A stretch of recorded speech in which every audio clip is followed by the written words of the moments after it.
अहोई अष्टमी 2023 की 5 नवंबर को है अहोई अष्टमी। यहाँ जाने इस व्रत का महत्व। अहोई अष्टमी 2023 अहोई अष्टमी का पर्व कार्तिक मास की अष्टमी तिथि को करवा चौथ के 4 दिन बाद मनाया जाता है। यह व्रत माता अहोई को समर्पित है, जो मां पार्वती जी की स्वरूप हैं। अहोई अष्टमी का व्रत महिलाएं अपनी संतान प्राप्ति और उसकी लंबी उम्र व अच्छे स्वास्थ्य के लिए करती हैं। महिलाएं इस दिन अहोई माता की पूजा करती हैं। साथ ही इस दिन भगवान शिव और माता पार्वती की पूजा का विधान है। अहोई अष्टमी का व्रत काफी कठोर माना जाता है। इस दिन महिलाएं बिना जल ग्रहण किए व्रत रखती हैं और फिर तारे देखने के बाद ही व्रत तोड़ती हैं। तो चलिए यहाँ जानते हैं, इस वर्ष अहोई अष्टमी पर्व अहोई अष्टमी व्रत कब मनाया जाएगा और इस व्रत की पूजा विधि और महत्व क्या है। अहोई अष्टमी का महत्व। अहोई अष्टमी महिलाओं द्वारा किया जाने वाला विशेष पर्व है। अहोई अष्टमी का व्रत करने से संतान की शिक्षा, करियर, कारोबार और उसके पारिवारिक जीवन की बाधाएं दूर हो जाती हैं। मान्यता है कि जिन महिलाओं की संतान दीर्घायु नहीं होती हो या गर्भ में ही नष्ट हो जाते हैं, तो इस व्रत को करने से उन्हें संतान प्राप्ति और संतान की दीर्घायु होने का आशीर्वाद मिलता है। अहोई अष्टमी 2023 की शुभ मुहूर्त। इस वर्ष अहोई अष्टमी का पर्व 5 नवंबर 2023 दिन रविवार को पड़ रहा है। पंचांग के अनुसार अहोई अष्टमी पूजा का शुभ मुहूर्त 5 नवंबर को सुबह 12:59 से अगले दिन 6 नवंबर को सुबह 3:18 तक है। आपको बता दें, उदया तिथि के कारण अहोई अष्टमी का व्रत 5 नवंबर को रखा जाएगा। अहोई अष्टमी पूजा मुहूर्त 5 नवंबर, दिन रविवार 5:27 शाम से 6:45 तक। तारों को देखने के लिए शुभ समय 5 नवंबर, रविवार 5:51 सायं। अहोई अष्टमी पूजन की सामग्री जल से भरा हुआ कलश, पुष्प, धूप दीप, रोली, दूध भात, मोती की माला या चांदी के मोती, गेहूं, घर में बने 8 पूरी और 8 मालपुए और दक्षिणा। अहोई अष्टमी की पूजा विधि। सबसे पहले प्रातः काल नित्य कर्मों से निवृत्त होकर स्नान करें। अब पूजा स्थल को साफ करके यहाँ धूप दीप जलाएं। अहोई माता का स्मरण कर पूजा का संकल्प लें। दिन भर निर्जला व्रत का पालन करें। सूर्यास्त के बाद तारे निकलने पर पूजा आरंभ करें। पूजा स्थल को साफ करके यहाँ चौकी की स्थापना करें। चौकी की स्थापना हमेशा उत्तर पूर्व दिशा या ईशान कोण में की जाती है। चौकी को गंगाजल से पवित्र करें। इस पर लाल या पीला कपड़ा बिछाएं। अब इस पर माता अहोई की प्रतिमा स्थापित करें। गेहूं के दानों से चौकी के मध्य में एक ढेर बनाएं। इस पर पानी से भरा एक तांबे का कलश रखें।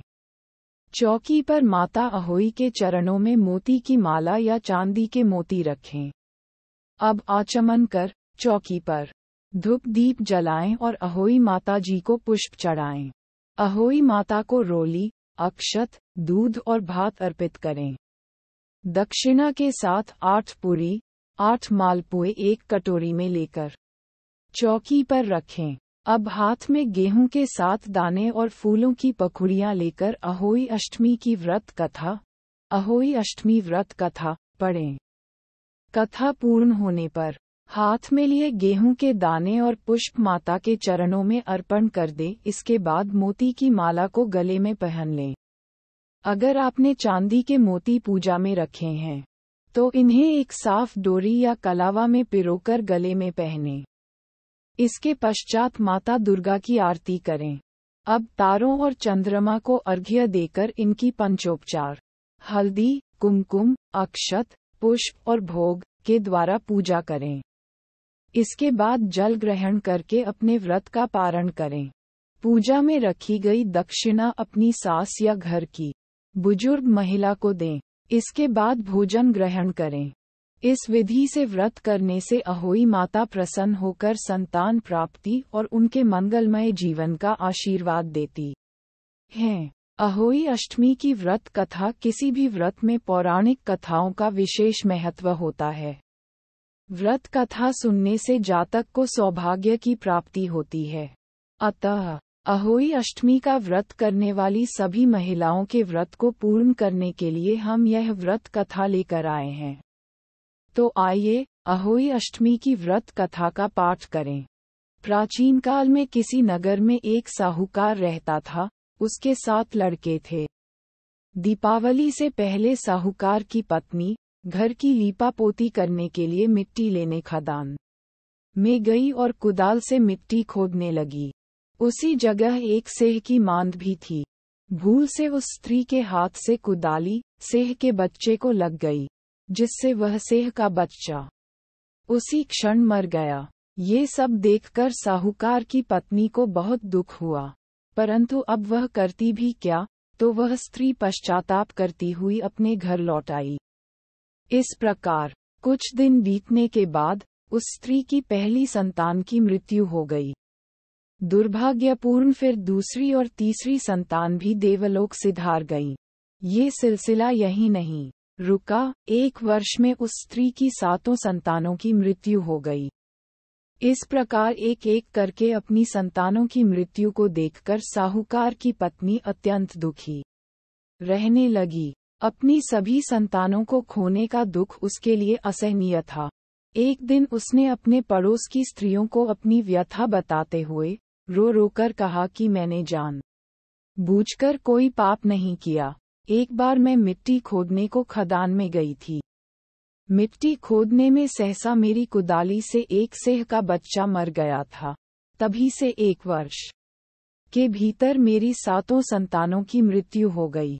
ये सुनकर उन स्त्रियों ने धैर्य देते हुए कहा कि तुमने जो ये बात हम सबको सुनाकर पश्चाताप किया है, इससे तेरा आधा पाप तो नष्ट हो गया। अब तुम माँ पार्वती की शरण में जाओ और अष्टमी के दिन सेह और सेह के बच्चों का चित्र बनाकर उनकी पूजा करो और क्षमा याचना करो। ईश्वर की कृपा से तुम्हारा समस्त पाप धुल जाएगा और तुम्हें पहले की तरह ही पुत्रों की प्राप्ति हो जाएगी। उन सब की बात मानकर उस स्त्री ने कार्तिक मास की कृष्ण पक्ष की अष्टमी को व्रत किया तथा हर साल व्रत व पूजन करती रही। फिर उसे ईश्वर की कृपा से 7 पुत्र प्राप्त हुए। तभी से अहोई अष्टमी की परंपरा चली आ रही है। अहोई व्रत कथा। एक साहूकार के 7 बेटे, 7 बहुएं एवं 1 कन्या थी। उसकी बहुएं कार्तिक कृष्ण अष्टमी को अहोई माता के पूजन के लिए जंगल में अपनी नंद के साथ मिट्टी लेने के लिए गईं। मिट्टी निकालने के स्थान पर ही एक स्याहू की मांद थी। मिट्टी खोदते समय नंद के हाथ से स्याहू का बच्चा खाकर मर गया। स्याहू की माता बोली, अब मैं तेरी कोख बांधूंगी, अर्थात अब तुझे मैं संतान विहीन कर दूंगी। उसकी बात सुनकर नंद ने अपनी सभी भाभियों से अपने बदले में ने उसके प्रस्ताव कोख बांधा लेने के लिए आग्रह किया, परंतु उसकी सभी मोच समझकर अपनी को अस्वीकार कर दिया। परंतु उसकी छोटी भाभी ने कुछ सोचकर कोख बांधवाने की स्वीकृति नंद को दे दी। तदंतर उस भाभी को जो भी संतान होती वे 7 दिन के बाद ही मर जाती। एक दिन पंडित को बुलाकर इस बात का पता लगाया गया। पंडित ने कहा, तुम काली गाय की पूजा किया करो। काली गाय रिश्ते में स्याहू की भाईली लगती है। वह यदि तेरी कोख छोड़ दे तो बच्चे जीवित रह सकते हैं। पंडित की बात सुनकर छोटी बहू ने दूसरे दिन से ही काली गाय की सेवा करना प्रारंभ कर दिया। वह प्रतिदिन सुबह सवेरे उठकर गाय का गोबर आदि साफ कर देती। गाय ने अपने मन में सोचा कि ये कार्य कौन कर रहा है, इसका पता लगाऊंगी।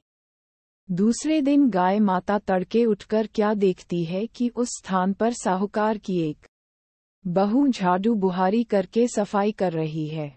गौ माता ने उस बहू से पूछा कि तू किस लिए मेरी इतनी सेवा कर रही है और वह उससे क्या चाहती है, जो कुछ तेरी इच्छा हो वह मुझसे मांग ले। साहूकार की बहू ने कहा, स्याहू माता ने मेरी कोख बांध दी है जिससे मेरे बच्चे नहीं बचते हैं।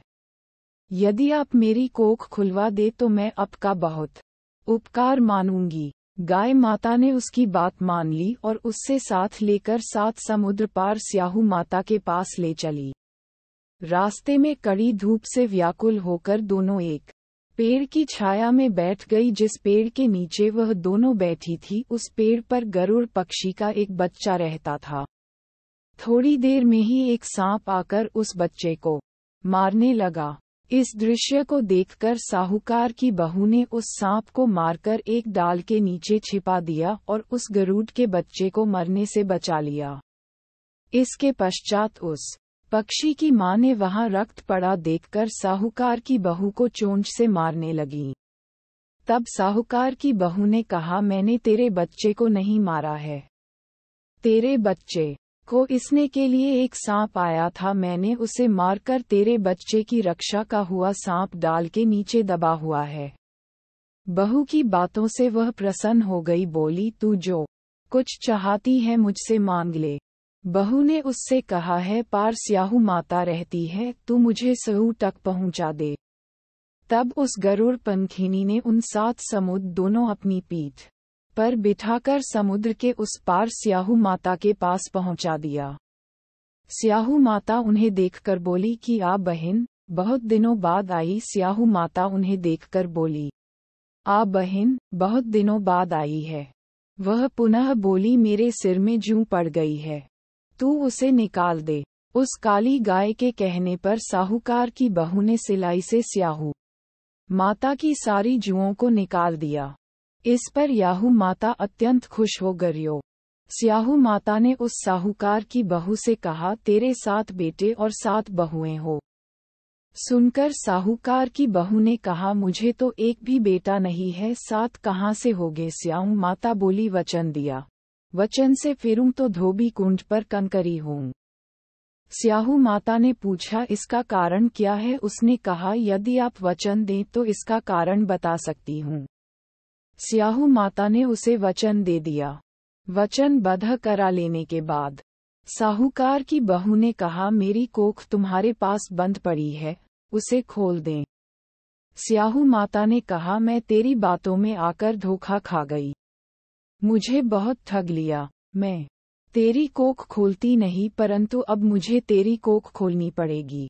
इतना कहने के साथ ही स्याहू माता ने कहा, अब तू घर जा, तेरे 7 बेटे और 7 बहुएं होगी। घर जाने पर तू अहोई माता का उद्यापन करना, 7-7 अहोई बनाकर 7 कड़ाही देना। उसने घर लौटकर देखा तो उसके 7 बेटे और 7 बहुएं बैठी हुई मिली। वह खुशी के मारे भाव विभोर हो गई। उसने 7 अहोई बनाकर 7 कड़ाही देकर उद्यापन किया। इसके बाद ही दीपावली आया। उसकी जेठानियां परस्पर कहने लगी, सब लोग पूजा का कार्य शीघ्र पूरा कर लो, कहीं ऐसा न हो कि छोटी बहू अपने बच्चों का स्मरण कर रोना धोना न शुरू कर दे, नहीं तो रंग में भंग हो जाएगा। जानकारी करने के लिए उन्होंने अपने बच्चों को छोटी बहू के घर भेजा, क्योंकि छोटी बहू रुदन नहीं कर रही थी। बच्चों ने घर जाकर बताया कि वह वहां आटा गूंथ रही है और उद्यापन का कार्यक्रम चल रहा है। इतना सुनते ही सभी जेठानियां आकर उससे पूछने लगी कि तूने अपनी कोख कैसे खुलवाई। वह बोली, तुमने तो कोख बधाई नहीं स्याऊ माता ने कृपा करके मेरी कोख खोली, उसी प्रकार हमारी भी खोलियो। कहने वाले तथा सुनने वाले की तथा सब परिवार की कोख खोलियो। सब लोग अहोई माता की जय जयकार करने लगे। जिस तरह अहोई माता ने उस साहूकार की बहू की कोख को खोल दिया, उसी प्रकार इस व्रत को करने वाली सभी नारियों की अभिलाषा पूर्ण करें। कथा दंत कथा के अनुसार एक बार एक औरत अपने 7 पुत्रों के साथ एक गांव में रहती थी। एक दिन कार्तिक महीने में वह औरत मिट्टी खोदने के लिए जंगल में गई। वहां पर उसने गलती से एक पशु के शावक की अपनी कुल्हाड़ी से हत्या कर दी। उस घटना के बाद उस औरत के 7 पुत्र एक के बाद एक मृत्यु को प्राप्त हो गए। इस घटना से दुखी होकर उस औरत ने अपनी कहानी गांव की हर एक औरत को सुनाई। एक बड़ी औरत ने उस औरत को ये सुझाव दिया कि वह माता अहोई अष्टमी की आराधना करे। पशु के शावक की सोते हुए हत्या के पश्चाताप के लिए उस औरत ने शावक का चित्र बनाया और माता अहोई अष्टमी के चित्र के साथ रखकर उनकी पूजा करने लगी। उस औरत ने 7 वर्षों तक अहोई अष्टमी का व्रत रखा और आखिर में उसके 7 पुत्र फिर से जीवित हो गए। अहोई माता की आरती। आरती। अहोई माता की जय। अहोई माता जय। अहोई माता तुमको निषदिन ध्यावत हर विष्णु विधाता जय। अहोई माता ब्रह्माणी रुद्राणी कमला तू ही है जग माता। सूर्य चंद्रमा ध्यावत नारद ऋषि गाता जय। अहोई माता माता रूप निरंजन सुख संपत्ति दाता जो कोई तुमको ध्यावत नित मंगल पाता जय। अहोई माता तू ही पाताल बसंती तू ही है शुभदाता कर्म प्रभाव प्रकाश कजगनिधि से त्राता जय। अहोई माता जिस घर थारो वासावाही में गुण आता कर न सके सोई कर लेमन नहीं धड़काता जय। अहोई माता तुम बिन सुख न होवेन कोई पुत्र पाता खान पान का वैभव तुम बिन नहीं आता जय। अहोई माता शुभ गुण सुंदर युक्ताक्षीर निधि जाता रतन चतुर्दश तुक कोई नहीं पाता जय। अहोई माता श्री अहोई माँ की आरती जो कोई गाता और उमंग अति उपजे पाप उतर जाता जय। Ahoi Mata unique creations team.